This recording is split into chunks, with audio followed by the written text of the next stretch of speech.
obviously, there's a part of the Hadean world that is equivalent to hell, because that's where the rich man was, being in torment. And so, paradise is in Hades, where Jesus and the thief were together for 3 days, reserved for judgment. Once again, the positive side of the Hadean world is called paradise. It's also called Abraham's bosom. The negative side of the Hadean world is called torment, or Tartarus. But then there's coming a judgment day. Turn over to Matthew chapter 10 and verse 28 just a moment. Matthew chapter 10 and verse 28. Jesus uses the word here, we'll talk about it in just a moment, for hell fire. And notice what he says here about being prepared for crossing over. Matthew 10, verse 28. Do not fear, Jesus tells his disciples, tells us because we're his followers. Do not fear those who kill the body, but are unable to kill the soul. Do not fear those who are able to destroy the physical body, but they can't touch the spiritual side. You see, it doesn't matter what man does to us physically, because man cannot touch the spiritual side. It doesn't matter what kind of slander we go through in this life, what kind of torment or torture we go through in this life, especially if we are persecuted for the sake of righteousness. It doesn't matter what happens to this physical body. Jesus says they cannot touch the spiritual side of man. How great a promise that is. And that's what's most important, is the spiritual side of man. They're unable to kill the soul, but rather, Jesus says, fear Him, that is God the Father, who is able to destroy, notice, both body and soul in hell.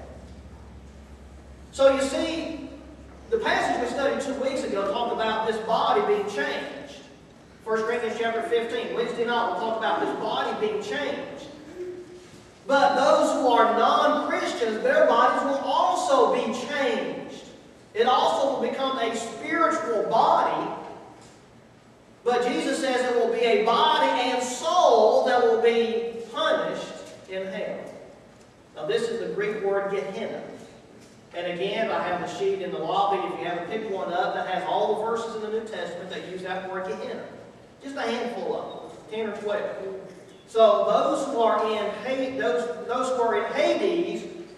are being tormented. The rich man is being tormented, but his body's not there. Just his spirit is being tormented, but one day he's going to be raised and his body is going to be joined back with his spirit. And then spirit and body will be tormented in hell. And so after judgment, those who are outside of Christ, 2 Thessalonians chapter 1, Paul says, those who do not know God and who do not obey the gospel, they will go to where we understand is hell. And this is the Greek word Gehenna. Gehenna is the word that means hell. It comes from a Hebrew word Hinnom, which was the valley outside of Jerusalem where they burned garbage. And Jesus appropriates that word. In fact, the Jews living before, the generation or so before Jesus, used the word to refer to the place of punishment. And Jesus uses the same word, Gehenna, to refer to hell. That is the lake of fire.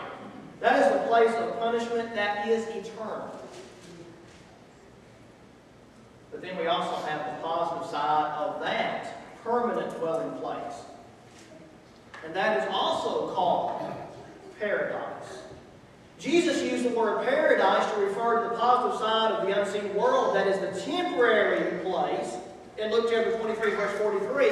But there are other occasions, 2 other occasions, the word is only used 3 times. Luke 23, 43 is only one of them. The other 2 times, Jesus uses the word to refer, the New Testament uses the word to refer to heaven. The paradise, the great place that we all want to be, that is in the presence of God. That is paradise. So paradise is never used in the Bible to refer to the Garden of Eden. We talk about Adam and Eve being created, put in the Garden of Eden, and that's a great paradise. But the Bible doesn't call it paradise. The Bible calls the positive side of the dwelling place of the dead paradise, and then it calls heaven paradise. That's, of course, where we all want to be.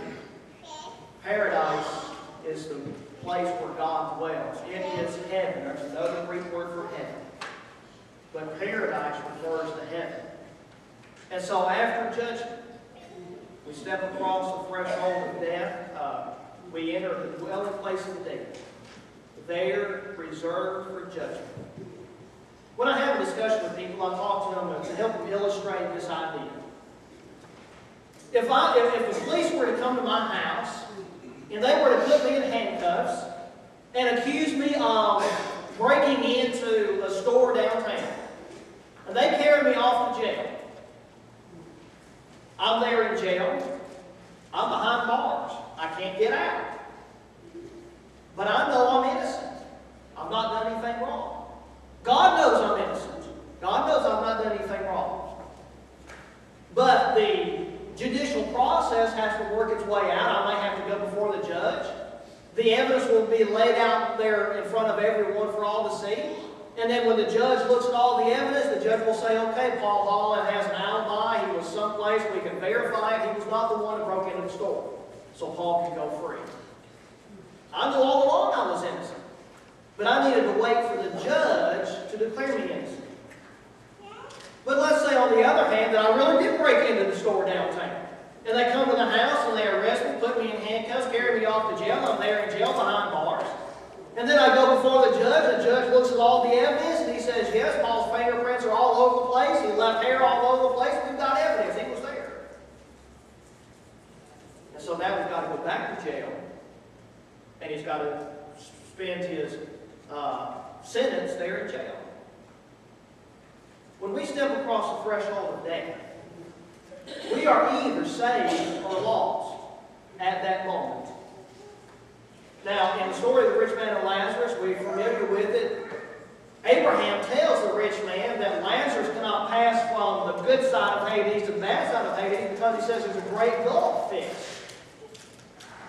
And the rich man says, well, send Lazarus back and let him tell my brothers that they can prepare and avoid this place. And Abraham says, no, can't do that either. So once we step over the threshold of death, our fate is sealed. There's no coming back and there's no changing. We are either innocent of our sins because they've been forgiven by the blood of Christ, or we're guilty of our sins because they have not been forgiven by the blood of Christ. But the final judgment has not been declared. When we go before God the Father for judgment, and Jesus is there as our advocate, then we will eternally be declared either innocent or guilty. And if we've been in torments, then we will go to Gehenna, hell. Or if we are in the positive side, paradise in the unseen world, then we go to paradise, which is heaven. Let's look at one last verse before we conclude our study this morning. Turn to Matthew chapter 25 and verse 46. Matthew chapter 25 and verse 46. Jesus doesn't use any of the words here in this passage that we've mentioned this morning. And yet, he's talking about the very thing that we're talking about. Matthew chapter 25 is the final judgment. That is the place where everyone stands before God to receive the reward or the punishment based on what we've done in this body.